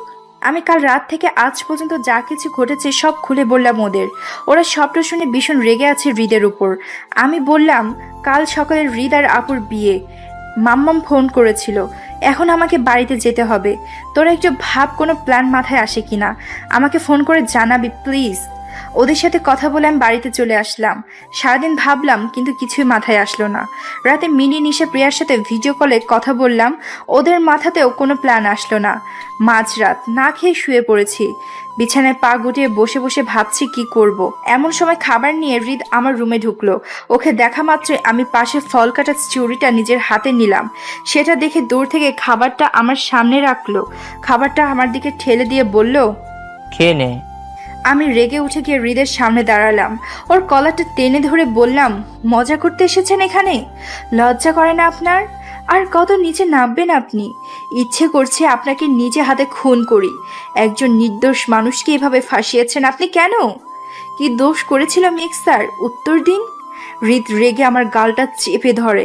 আমি ছাড়াতে গেলেই খাবারটা রেখে আমাকে ধাক্কা দিয়ে বিছানায় ফেলে দেয়। রাগী দৃষ্টিতে আমার মুখের দিকে কিছুক্ষণ তাকিয়ে থাকে। আমি কিছু বলতে যাব, আমার ঠোঁটে নিজের ঠোঁট খুব শক্ত করে চেপে ধরে রাখে। কিছুক্ষণ পর ঠোঁট ছেড়ে দিয়ে বুকে মাথা রেখে জোরে জোরে নিঃশ্বাস ফেলে। সুযোগ বুঝে আমি ওকে ধাক্কা দিয়ে দূরে সরিয়ে দেই। ছিটকে গিয়ে খাটের পায়ে লেগে হৃদের কপালটা কেটে যায়। ও ঘুরে এসে আমার 2 হাত মুচড়ে ধরে পিছনে নেয়। ওড়না টেনে নিয়ে আমার হাত বেঁধে বিছানার উপর ছুঁড়ে ফেলে আমায়। রাগী দৃষ্টিতে বলে, কাল রাতে যেটা করিনি, ইচ্ছে করছে সেটা এখন করতে। কি ভেবেছিস তুই? তুই সুখী হবি? তোর মতন একটা রাস্তার মেয়েকে এই বাড়িতে আশ্রয় দেওয়াটাই আমাদের ভুল হয়েছে। তোর ভালোবাসার মানুষকে পাঠিয়ে দিয়েছি তার নিজ স্থানে। এবার তাকে কাছে না পেয়ে কষ্ট পেতে পেতে একটু একটু করে মরবি তুই। বুঝবি কাউকে ভালোবেসে কাছে না পাওয়ার যন্ত্রণাটা কতটা ভয়ানক। হৃদ এগিয়ে এসে আর একটা ওড়না দিয়ে আমার মুখটা বেঁধে ফেললে আমি যেন চিৎকার না করতে পারি। তারপর আমার কাছে একটু একটু করে এগিয়ে এসে বুকে মাথা রেখে শুয়ে পড়লো। আমি চেষ্টা করছি নিজের হাতের বাঁধন খুলতে, কিন্তু পারছি না। খেয়াল করলাম হৃদের চোখের পানিতে আমার জামাটা ভিজে যাচ্ছে। আমি বুঝতে একটু উঁচু হলেই হৃদ এবার শব্দ করে কেঁদে উঠে আমাকে বিছানার সাথে চেপে ধরলো। আমি কিছুক্ষণ পর উঠে বসে আমার হাতের বাঁধন খুলে দিলে আমি রাগে ওকে ধাক্কা দিয়ে আমার রুম থেকে বের করে দিলাম। দরজা আটকানোর সময় দেখলাম চোখ দুটো লাল হয়ে আছে। নিজেকে নিজে বললাম, আমি তার মানে কাল রাতে আমার সাথে হৃদ কিছুই করেনি, শুধু আমাকে কষ্ট দেবে বলে ও এইসব করেছে। কিন্তু মিক্সার, ওনার তো কোনো দোষ ছিল না। তবে এমন একটা নোংরা কাজ ওনার সাথে করার কেন করলো হৃদ? কেন করলো? কতটা ভালোবেসেছিলাম আমি ওকে। 12টা বছর ধরে একটু একটু করে ওর প্রতি তৈরি হওয়া এই ভালোবাসাটাকে নিজের নোংরা কাজগুলো দ্বারা ঘৃণায় পরিবর্তন করে দিল হৃদ। ঘৃণা করি ওর সব নোংরামুখে আমি। সকাল 8টা। মাম্মামকে বলে মিমি, নিশি, প্রিয়াকে বাড়িতে ডেকে নিলাম। মাম্মাও বলল, আমার বোনের বিয়েতে আমার বান্ধবীর থাকবে না, সেটা কি হয়? আমি ওদেরকে নিয়ে আমার রুমে গেলাম। একটা প্ল্যান করলাম ওদেরকে। ওরা শুনে প্রথমে দ্বিধাবোধ জানালেও পরে রাজি হয়ে গেল। প্ল্যান মোতাবেক আপুর রুমে আসলাম। দেখতে পেলাম পার্লারের মেয়েগুলো আপুকে সাজাচ্ছে। এদিকে 9টায় আপুর ডিউটি, 9:30টার আগে একটা সার্জারি অপারেশন আছে, তাই বিয়েটা 8:30টার মধ্যেই হবে। আবার মিক্সারকেও 9টায় কোর্টে তোলা হবে। আমি খুব ভয়ে ভয়ে বমির ভাব ট্রাই করে ওয়াশরুমে দিলাম এক দৌড়। আমার অর্ধেক কাজ শেষ, বাকিটা ওরা 3 জন করবে। আপু চিন্তিত হয়ে উঠে দাঁড়ালে মিনি, নিশি, প্রিয়া নিজেদের মধ্যে বলাবলি করতে লাগলো, ডক্টর মেক্সার জেল হলে আমাদের হীরের কি হবে? সাথে বেবিটারও। সারা জীবন সবাই বলে বেড়াবে একটা জেলখাটা আসামির সন্তান। আপু ওদের কাছে ধমকের স্বরে কী সব বলছে জানতে চাইলে ওরা বলল মেক্সারের সাথে আমার ভালোবাসার সম্পর্ক ছিল। মাঝে মাঝে রাত করে হোস্টেলে ফিরতাম আমি। মেক্সার হোস্টেলে পৌঁছে দিয়ে যেত। আর আমি প্রেগনেন্ট, আর এই সন্তানটা মেক্সারের। আপু সব শুনে খুব চিন্তায় পড়ে গেল। কিছুক্ষণ ভেবে বেলকনিতে শাড়ি বেঁধে নিচে নেমে গেল। ওরা হেল্প করলো আপুকে নিচে নামতে, আর ওদের বলে গেল পরিস্থিতি সামলে নিতে, আমাকেও দেখতে। ফিরে এসে আপু বিয়ে করবে। আপু যাওয়ার পর আমি ওয়াশরুম থেকে বেরিয়ে পার্লারের মেয়েদের টাকা খাইয়ে মুখ বন্ধ রাখতে বললাম। আপুর শাড়ির গহনা আপুর শাড়ি গহনা আর ঘোমটা দিয়ে মুখ ঢেকে বসে রইলাম। কাজী আসলো, বিয়ে পড়ালো। আমাদের ভালো নাম এক হওয়ায় শুধু ডাকনামটা আলাদা, তাই কেউ কিছু বুঝতে পারেনি। রেজিস্ট্রিও হয়েছে। ওদিকে আপু আমার প্রেগনেন্সির কথা শুনে আবির চৌধুরীকে জানিয়ে থানায় নিয়ে গেল। কোর্টে যাওয়ার আগে মেঘ স্যারের উপর থেকে কেসটা তুলে নিল। মেঘ স্যার আর কিছু জানে না, তবে খুশি হয়েছে খুব যে নূর আপু তার বাবা নিজে এসে তার উপর থেকে কেসটা তুলে নিয়েছে বলে। দুজনে শুধু বলছে তাকে একমাত্র হীরের জন্য তোমাকে থানা থেকে ছাড়ানো হচ্ছে। স্যারও কথা শুনে বুঝলো হ্যাঁ, হীর নিজের কথা রাখতে পেরেছে, তাই আমার প্রতি কৃতজ্ঞতা স্যারের খুব। তিনজন থানা থেকে সোজা হীরদের বাসায় আসলো। মেঘ আর আবির চৌধুরী দরজা দিয়ে ঢুকলো, আর নূর শাড়ি বের করে বেলকনিতে এসেই একটা স্বস্তির নিঃশ্বাস ছাড়ল। তারপর রুমে এসে যেটা দেখলো তার জন্য নূর কিছুতেই প্রস্তুত ছিল না। বাইরে থেকে হীরের মাম্মাম আর কাকিমণি দুজনের বিয়েটা ভালোই হয়ে গেছে বলতে শুনে নূর অনেক বড় একটা ধাক্কা খেল। হীরকে বধূ বেশে ঘোমটা টেনে থাকতে দেখে রেগে হীরের হাত থেকে হ্যাঁচকা টান দিয়ে বিছানা থেকে নিচে নামে হীরের গালে নিজের সর্বোচ্চ শক্তি দিয়ে মারল একটা চড়। হীর ছিটকে পড়ল ফ্লোরে। নূর হীরের হাত ধরে টেনে উঠালো। হীরকে ঝাঁকিয়ে বলল, কেন এমনটা করলো হীর? হীর নূরকে বলল, হৃদ ভালো ছেলে না, ওকে বিয়ে করলে নূর কখনো সুখী হতে পারবে না। নূর হীরের অন্য গালটাতে চড় মেরে বলল, হৃদ যেমনই হোক ও আমার, আমি ওকে ভালোবাসি। সে ছোটবেলা থেকেই ভালোবেসে আসছি ওকে, ওকে আমার চাই। তুই না মেঘকে ভালোবাসিস, মেঘের সন্তান তোর গর্বে। আমার কথা শোন, তুই কাউকে বলিস না হৃদের সাথে তোর বিয়ে হয়েছে। যা চেঞ্জ করে নে, আমি হৃদের বউ, তুই না। আপু আমাকে ধাক্কা দিলে আমি বলে উঠলাম, হৃদের ভিডিওটা দেখার পরও তুমি ওকে কিভাবে ভালোবাসো আপু? আপু আমার মুখের দিকে তাকিয়ে থেকে কথাটা শুনে আমার কাছে জানতে চাই কোন ভিডিওর কথা বলছি আমি আপুকে বলি সেই ভিডিওটার কথা যেটা আপুকে মেসেঞ্জারে সেন্ড করেছিলাম। আপু এমন ভাব করছে যেন কিছুই জানে না। আমি বললাম, আপু তুমি কি ভিডিওটা দেখোনি? আপু মাথা নাড়িয়ে বললেন, না, আমার ফোনটাতে পানিতে পড়ে নষ্ট হয়ে গেছে। তখন আমি আপুকে পাঠানো ভিডিওটা আমার মেসেঞ্জারে ঢুকে দেখালাম। পুরো ভিডিও দেখে আপু আমার দিকে তাকালো আর বলল, এর জন্য তুই হৃদকে বিয়ে করেছিস? আমি হ্যাঁ বলে উঠতেই আপু আমায় জড়িয়ে ধরলো আর বলল, দেখ মেঘ তো নির্দোষ, ওকে থানা থেকে ছাড়িয়ে এনেছি, এই ভিডিওটা ডিলিট করে দেই। হৃদকে আমি খুব ভালোবাসি হীর, ওকে সবাই খারাপ ভাবুক আমি সেটা চাই না। কথাটা বলে ভিডিওটা ডিলিট করে দিল আপু। তারপর আমাকে বলল, তুই তো মেঘের সন্তানের মা হবি, তুই মেঘকে বিয়ে করিস, তোর জন্য মেঘকে ফিরিয়ে এনেছি আমি, প্লিজ হৃদকে আমায় ফিরিয়ে দে। আমি কিছু বললাম না। বুঝতে পারছে আপু হৃদকে কতটা ভালোবাসে আর ওকে বাঁচার যার ইচ্ছা করতে পারে, তার জন্য সে ভিডিওটাও ডিলিট করে দিল। আমার ফোনে আর কোনো প্রমাণ রইল না হৃদের অপরাধের। এখন আমি যদি আপুর কথা না শুনি, যদি বলি আমি প্রেগনেন্ট না, তাহলে আবির চৌধুরী আর তার বাবা আবার মেঘ স্যারকে পুলিশে দেবে। তাই আমাকে স্যারের কথা ভেবে অন্তত এই মিথ্যাটা বলতে হবে। আমি আপুর কথা মতো চেঞ্জ করে নিলাম, শাড়ি গহনা পরে নিল আপু। মিনি নিশি প্রিয়া পুরো ব্যাপারটা দেখেও কিছু বলল না। আমাদের দুজনের দেখে খানিকটা দূরে রইল দাঁড়িয়ে, কারণ আপুকে ওরা তিনজন খুব ভয় পায়। হৃদের সাথে বিয়েটা হওয়ার পেছনে ওদেরও যেমন হাত ছিল, হসপিটালে একজন সিনিয়র ডাক্তারের সাথে এমনটা করায় যদি ওদের ক্যারিয়ার কোনো ক্ষতি হয় তার জন্য ওরা নিশ্চয় আছে। আমার হাতটা ধরে আপু নিচে গেল। আপুকে বিয়ের সাজে দেখে আবির চৌধুরী আর স্যার দাঁড়িয়ে পড়ল। আবির চৌধুরী আপুকে বিয়ের সাজে দেখে কিছু জিজ্ঞেস করতে যাবে, তার আগে আপু বলে উঠল, উপরে গিয়ে ফটাফট শাড়ি গহনা পরে কাজের রুমে ঢুকে আর আগেই সব বসে পড়লাম। আর হয়ে গেল আমার বিয়ে। হৃদ এখন আমার স্বামী।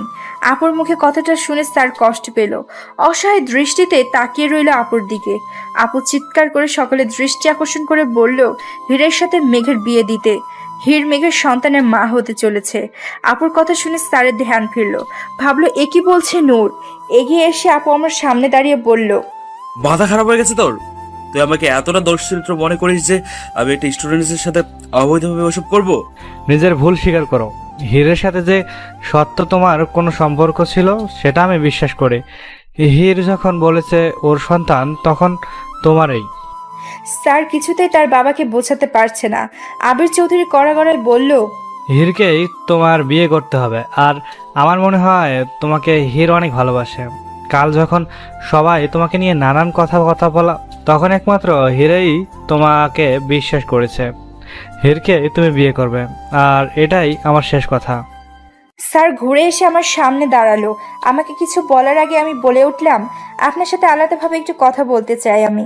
স্যার রাজি হলো, আমার সাথে রুমে আসলো। আমি দরজাটা বন্ধ করে ঘুরে মাথাটা নিচু করে হাঁটু নিয়ে বসে পড়লাম স্যারের সামনে।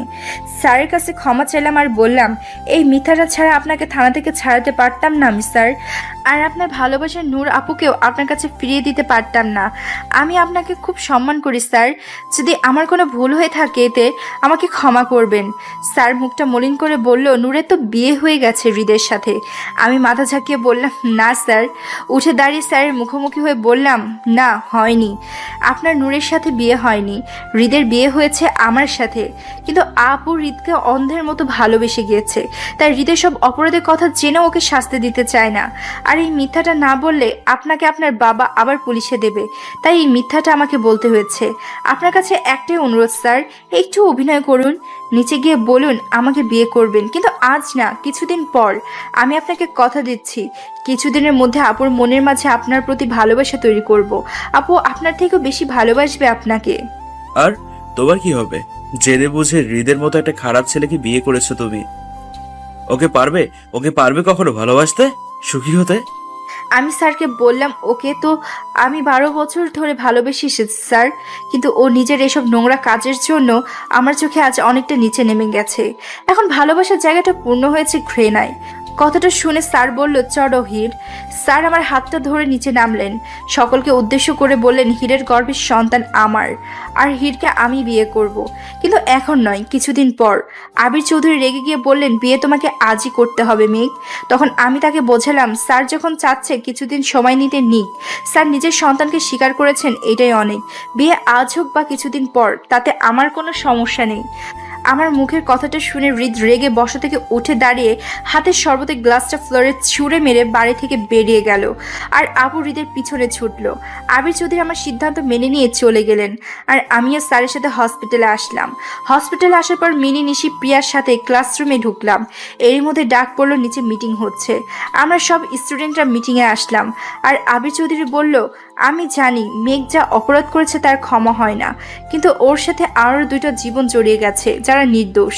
এই হসপিটালটা আমার, মেঘ আমার সন্তান হয়, ওর স্ত্রী আর সন্তান হবে আমার পরিবারের কেউ, আর আমি চাই না ওর অপরাধের শাস্তি তারা পাক।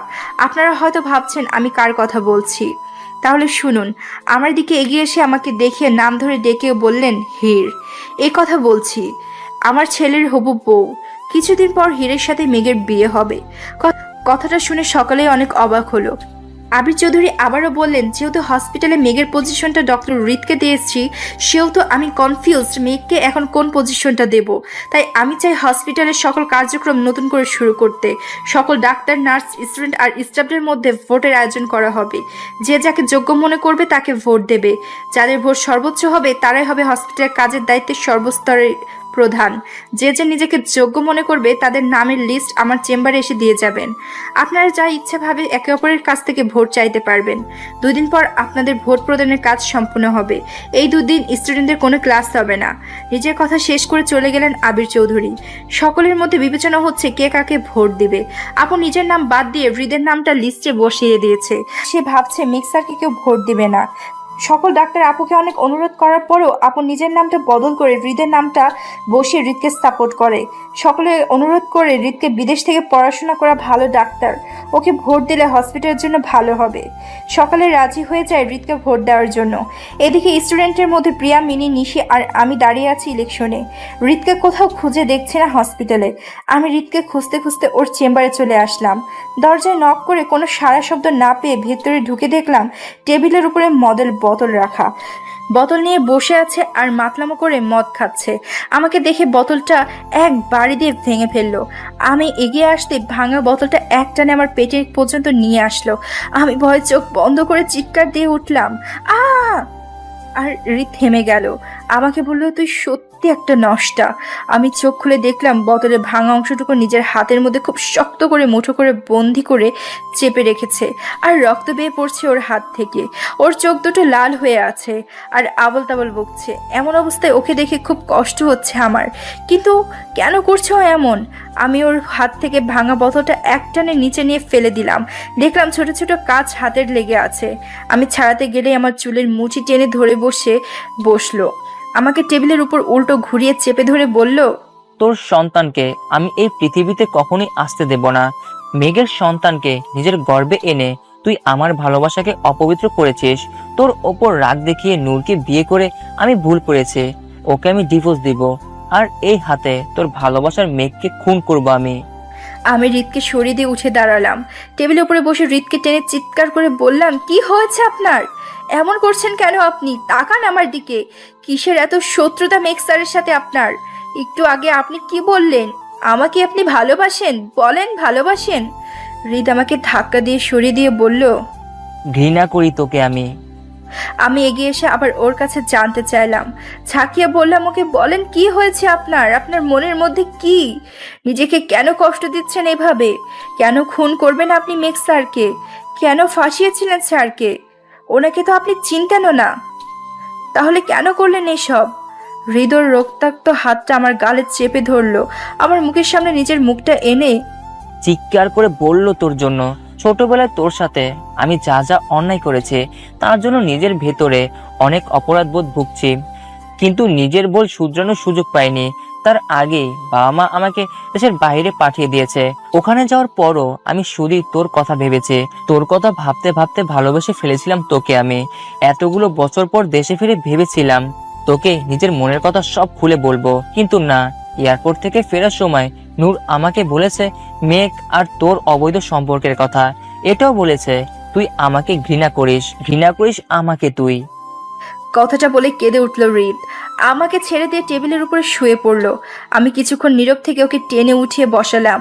ওর গালে হাত রেখে বললাম, না, তোমাকে আমি ঘৃণা করি না, ভালোবাসি তোমাকে আমি। হৃদ আমার মুখের দিকে তাকিয়ে বলল, তুই মিথ্যা বলছিস, তুই তো প্রেগনেন্ট, মেঘ তোর সন্তানের। এইটুকু বলতে এবার আমি হৃদের ঠোঁটে নিজের ঠোঁট বসিয়ে দিলাম। ওর শালাগারের চুমু এঁকেও দিলাম। বললাম, না, ওসব মিথ্যে, সত্য এটা আমি তোমার স্ত্রী। নূর আপুর সাথে না, আমার সাথে বিয়ে হয়েছে তোমার, কবুল আমি বলেছি। হৃদ আমার কপালে নিজের কপাল ঠেকিয়ে বলল, সত্যি বলছিস হির, তুই আমাকে ভালোবাসিস? আমি মাথা ঝাঁকিয়ে হ্যাঁ জানালে আমাকে জড়িয়ে ধরলো। মেঘ স্যার হৃদের চেম্বারের সামনে দিয়ে যাচ্ছিল। দরজাটা খোলা পেয়ে আমাদের দুজনকে একসাথে দেখে খুশি হয়ে ভেতরে আসলো, আর আমার নাম ধরে ডেকে উঠলে বলল, যাক, তোমাদের মধ্যে সব ঠিক হয়েছে তাহলে। হৃদ কণ্ঠ শুনে স্যারকে দেখে অনেক ভয় পেয়ে গেল। আমাকে আরো শক্ত করে জড়িয়ে ধরে বলল, হির আমার, ও আমাকে ভালোবাসে, যান এখান থেকে। হৃদের কথা শুনে স্যার ওদিকে চোখ ভালো করে তাকালো আর আমাকে জিজ্ঞেস করলো, হৃদ কি নেশা করেছে? আমি মাথা ঝাঁকিয়ে হ্যাঁ অর্থ বোঝালে স্যার বলল, সর্বনাশ, বাবা হসপিটালের মধ্যে এসব একদম এলাও করে না। জানতে পারলে আজই হৃদকে বের করে দেবে। কথাটা শুনে আমি উঠে দাঁড়ালাম আর বললাম, এখন কি হবে? পেছন থেকে হৃদ আমার পেট জড়িয়ে নিজের কোলের উপর টেনে নিল। স্যার হালকা কেশে মুখটা অন্যদিকে ঘুরে নিয়ে বলল, তোমরা বাড়িতে চলে যাও। আমি বললাম, এই অবস্থায় হৃদকে নিয়ে কিভাবে বাড়িতে যাব? বাড়িতে সকলে হৃদকে এই অবস্থায় দেখলে খুব কষ্ট পাবে। স্যার বলল, তাহলে আবার বাড়িতে চলে যাও, হৃদের নেশা না কাটা পর্যন্ত ওখানে থেকো। বাবা আর আমি দুজনেই এখন হসপিটালে, বাড়িটা এখন ফাঁকা আছে। স্যার হৃদকে ধরে আমার সাথে সকলের চোখ এড়িয়ে চুপি চুপি হসপিটালের বাইরে এনে ইসি বাইকে উঠিয়ে গাড়ির চাবিটা দিয়ে দিল। আর আমি হৃদকে নিয়ে স্যারের বাড়িতে আসলাম। হৃদের কাটা হাতটা ব্যান্ডেজ করে দিলাম। আমি বিছানার উপর বসে ওকে শান্ত হয়ে থাকতে বলে কিচেনে গেলাম লেবুর শরবত আনতে। গ্লাসটা হাতে নিয়ে ঘুরে দাঁড়াতে হৃদের সাথে ধাক্কা খেলাম, আর গ্লাসটা আমার হাত থেকে নিচে পড়ে গেল। হৃদকে বললাম, তুমি এখানে এসেছো কেন? ও আমার চুলের ভাঁজে হাত চুবিয়ে মুখটা কাছে এনে বলল, তোর কাছে আসবো না? আমি বললাম, হ্যাঁ আসবে, কিন্তু তোমার অবস্থা ঠিক নেই এখন। তুই বলেছিস তুই আমার বউ, তাই আমি এখন তোকে আদর করব। আমার চোখের দিকে তাকিয়ে নিজের মুখটা আমার কাছে নিয়ে আসলো। আমি হৃদকে ধাক্কা দিয়ে কিচেন থেকে বেরিয়ে আসলাম। হৃদ আমার পেছন পেছন আসলো। রুমে এসে দরজাটা ভেতর থেকে বন্ধ করব তার আগে হৃদ দরজাটা 2 হাত দিয়ে টেনে ধরলো। ভিতরে ঢুকে দরজাটা বন্ধ করলো। আমার দিকে আগাতে লাগলো আর আমি পেছাতে লাগলাম। মনে মনে বলছি কিছুতেই এই অবস্থায় হৃদের কাছে আসা যাবে না।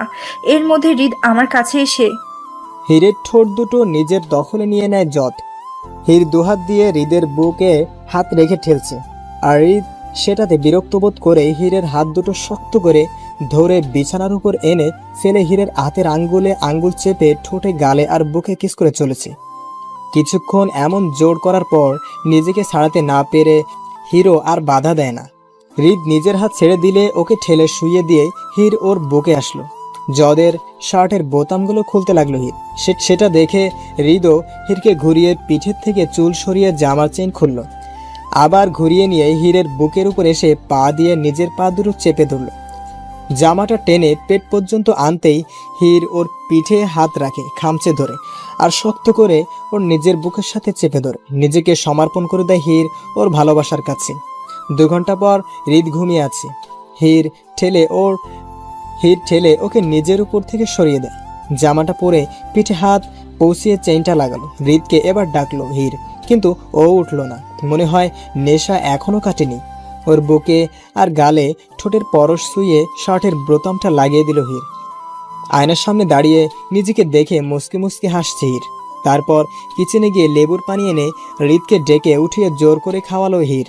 হৃদ মাথাটা চেপে ধরে হীরের দিকে মিটমিট করে তাকালো। স্পষ্ট হীরের মুখটা দেখে এক ধাক্কায় দূরে সরিয়ে দিল। এদিক ওদিক তাকিয়ে বলল, আমি কোথায়? হীর হৃদের পাশে এসে বসে ওর হাতটা চেপে ধরে বলল, এটা ডাক্তার মেঘ স্যারের বাড়ি। কেন, তোমার মনে নেই? স্যারই তো তোমাকে এখানে নিয়ে আসতে বললো। তুমি মদ খেয়ে যে কাণ্ডটা করেছিলে, আর আবির চৌধুরী ওই সময় দেখলে তোমার হসপিটাল থেকে বের করে দিত, আর বাড়িতে নিলেও সবাই খুব কষ্ট পেত। তাই তো স্যার আনতে বলেছে এখানে। সত্যি হৃদ, ডক্টর মেঘ স্যার খুব ভালো। সঙ্গে সঙ্গে হৃদ আমার গালটা চেপে ধরলো। আমার মুখের সামনে রাগী দৃষ্টিতে তাকিয়ে বলল, এখন ভালো লাগে না তোর? ওই মেঘকে যে ওকে নিজের সবকিছু দিয়ে দিয়েছিস, লজ্জা করে না তোর? বিয়ের আগে নষ্টামি করে ওর সন্তানের মা হয়ে এখন আবার ওর প্রশংসা করিস? কথাটা বলে আমাকে ধাক্কা দিয়ে দূরে সরিয়ে দেয় হৃদ। আমি এগিয়ে এসে ওর 2 কাঁধে হাত দিয়ে চেপে ধরে ঝাঁকিয়ে বলি, এসব কি বলছো তুমি হৃদ? তোমার কিছু মনে নেই? হৃদ আমার চুলের মুঠি ধরে দাঁতে দাঁত কটমট করে বলল, না, আমার কিছু মনে নেই, আর মনে করতেও চাই না। তোর মেঘ স্যার যে কতটা ভালো তা তোর প্রেগনেন্সি ভুলে দেয়। তোকে আমি যতটা খারাপ ভাবতাম তার চেয়েও বেশি নষ্টা মেয়ে তুই। তোর সাথে কথা বলা তো পরের কথা, তোর মুখ দেখতো এখন আমার ঘৃণা হয়। কথাগুলো বলে আমাকে ধাক্কা দিয়ে চলে গেল হৃদ। আমি পেছন থেকে অনেক ডাকলাম, কিন্তু ও আমার কোনো কথাই শুনলো না। হসপিটালে আপু নতুন ফোন কিনে মেসেঞ্জার আইডিটা ওপেন করলো। আমার পাঠানো ভিডিওটা নোটিফিকেশন আসতেই ক্লিক করলে বাইরে থেকে চিৎকার চেঁচামেচির আওয়াজই শুনতে পেল। আপু ছুটে নিচে গেলে এমন সময় আপুকে ডাকতে আবির চৌধুরী আপুর চেম্বারে আসলো। আপুকে না পেয়ে চলে যেতে যাচ্ছিল এমন সময় ভিডিওটা লোড হয়ে ওপেন হয়ে কণ্ঠ শুনে দাঁড়িয়ে পড়লো। হৃদের কণ্ঠ আর অপরাধের কথা শুনে এগিয়ে এসে মোবাইল ফোনটা হাতে নিয়ে পুরো ভিডিওটা দেখলো আর রেগে গেল। চেম্বার থেকে বেরিয়ে নিচে যেতে যেতে মাইক নিয়ে হাতের সব স্টুডেন্টকে কাগজ দেখিয়ে, দেখ হৃদের প্রশংসা ও যোগ্যতা করছে আপু, আর ভোট চাইছে হৃদের জন্য। আপু স্টুডেন্টের সামনে দাঁড়িয়ে হাসছে আর ওদের বাবা দিচ্ছে। এদের মধ্যে মাইক নিয়ে এবার আপু বলতে যাবে, তখনই আবির চৌধুরী আপুর হাত থেকে মাইকটা টেনে নিল আর চিৎকার করে বলল, হসপিটালের কর্মরত যে যেখানে আছেন এক্ষুনি এখানে চলে আসুন। ডক্টর হীর আর নার্সের নাম ধরে বলল, আপনারা অবশ্যই আসবেন। আমি হৃদের পিছনে ছুটলাম। হৃদকে কিছু বোঝানোর সুযোগ পেলাম না। আমাকে ধাক্কা দিয়ে ইজি বাইকে উঠে গেল হৃদ। হসপিটালে এসে ডাক্তার নার্সের এত ভিড় দেখে হৃদও দাঁড়িয়ে পড়ল। আবির চৌধুরী হৃদের নাম ধরে ডেকে এতক্ষণ অপেক্ষা করছিল। হৃদকে দেখা মাত্র এগিয়ে এসে নিজের সর্বোচ্চ শক্তিটুকু দিয়ে একটা কষিয়ে চড় মারল হৃদের গালে। তারপর হৃদের শার্টের কলার টেনে সকালের সামনে এনে চিৎকার করে বলল, কেন করছো তুমি এমনটা? আমার হসপিটালের নাম বদনাম করতে? আমার ছেলেকে ফাঁসাতে? নাকি ওই পেশেন্টের সাথে কোন শত্রুতা আছে তোমার? আবির চৌধুরী এমন কাণ্ড দেখে আপু ছুটে এসে হৃদকে টেনে সরিয়ে নিয়ে হৃদের গালে হাত রেখে বলল, তোমার গালে লাগেনি তো হৃদ? হৃদ নিশ্চুপ হয়ে আছে। আপু ঘুরে আবির চৌধুরীর মুখোমুখি হয়ে দাঁড়িয়ে বলল, কি করেছে আমার রিদ? কোন অপরাধের জন্য ওর সাথে আপনি এমন বিহেভ করছেন? আবির চৌধুরী আরো রেগে গেল আপুর উপর, রাগী দৃষ্টিতে তাকিয়ে বলল, তুমি কি কিছুই জানো না? হির তোমাকে যে ভিডিওটা পাঠিয়েছিল সেটা কি তুমি দেখোনি, নাকি স্বামীর প্রেমে অন্ধ হয়ে গেছো? আপু এবার ভয়ে চুপসে গেল, আমতা আমতা করে বলতে লাগলো। আবির চৌধুরী ভিডিওটা অন করে আপুর সামনে ধরলো, একে একে ঘুরে ঘুরে উপস্থিত সবাইকে ভিডিওটা দেখালো। এবার আপুর সামনে এসে দাঁড়িয়ে বলল। আপু অসহায় দৃষ্টিতে তাকিয়ে হাঁটু নুয়ে বসে পড়ল আবির চৌধুরীর সামনে, দুই হাত জোর করে বলল, প্লিজ স্যার, রিতকে ক্ষমা করে দিন। আজ পর্যন্ত হসপিটালের জন্য আমি সবকিছু করেছি, সবকিছুর বিনিময়ে ভিক্ষা চাইছি, আমার রিতকে ক্ষমা করে দিন। স্যার আপুর কথা পাত্তা না দিয়ে নিজে পুলিশকে কল করলো। আপু উঠে দাঁড়িয়ে ফোনটা টেনে আবির চৌধুরীর চোখের দিকে রাগী দৃষ্টিতে তাকিয়ে, শুনতে পাননি আপনি আমি কি বলেছি? হৃদকে ক্ষমা করতে বলেছি। হৃদ আমার স্বামী, ঠিক যেমনটা মেঘ আপনার ছেলে। ভিডিওটা তো আপনি এখানে দেখেছেন, কিন্তু যখন মেঘকে থানা থেকে আনলেন তখন তো আপনি জানতেন না মেঘ অপরাধ করেনি। মেঘ আপনার ছেলে বলে ওকে ক্ষমা করে দিলেন, আর আমার স্বামী আপনার হসপিটালে একজন ডক্টর বলে ওকে শাস্তি দিতে যাচ্ছেন। ভুলে যাবেন না স্যার, 5 বছর ধরে এই হসপিটালটা আমি নিজের মতো করে চালাচ্ছি। আপনার থেকেও বেশি কাজ করেছি আমি। আজ আমি বলছি, যখন আমার স্বামীকে পুলিশে দেওয়া হবে না তো তখন হবে না। আপু রিতকে এমন সাপোর্ট করতে দেখে মেঘ স্যারের খুব কষ্ট পেয়ে ওখান থেকে চলে গেল, আর আমি এসে হসপিটাল গেটের সামনে দাঁড়ালাম। আপু এবার শান্ত হয়ে আবির চৌধুরীর কাছে অনুরোধ করলো, আমাকে ক্ষমা করবেন স্যার এভাবে কথা বলার জন্য, কিন্তু আমি আমার স্বামীকে খুব ভালোবাসি, ওকে ছাড়া থাকতে পারবো না আমি। আর বিশ্বাস করুন, ওই ভিডিওটা আমি দেখিনি, আমার ফোনটা নষ্ট হয়ে গিয়েছিল, আজ নতুন ফোন কিনেছি। আমি ভিডিও কথাটা শুনে এগিয়ে আসলাম, আবির চৌধুরীকে বললাম, স্যার ক্ষমা করে দিন ডক্টর রিত স্যারকে, অপরাধীকে দ্বিতীয়বার সুযোগ দেওয়া উচিত, হতে পারে অপরাধের পিছনে কোনো কারণ ছিল। আবির চৌধুরী আমার মুখের দিকে তাকিয়ে বলল, কি বলছো হির এসব? এত বড় একটা জঘন্য অপরাধের পিছনে কি কারণ থাকতে পারে? ও বুঝছি, ডক্টর হেড তোমার পরিবারের সদস্য, তোমার বোনের স্বামী, এই জন্য তুমি চাও না ডক্টর হেড জেলে যাক। ঠিক আছে, তাই হবে, অন্য কারো কথা নয়।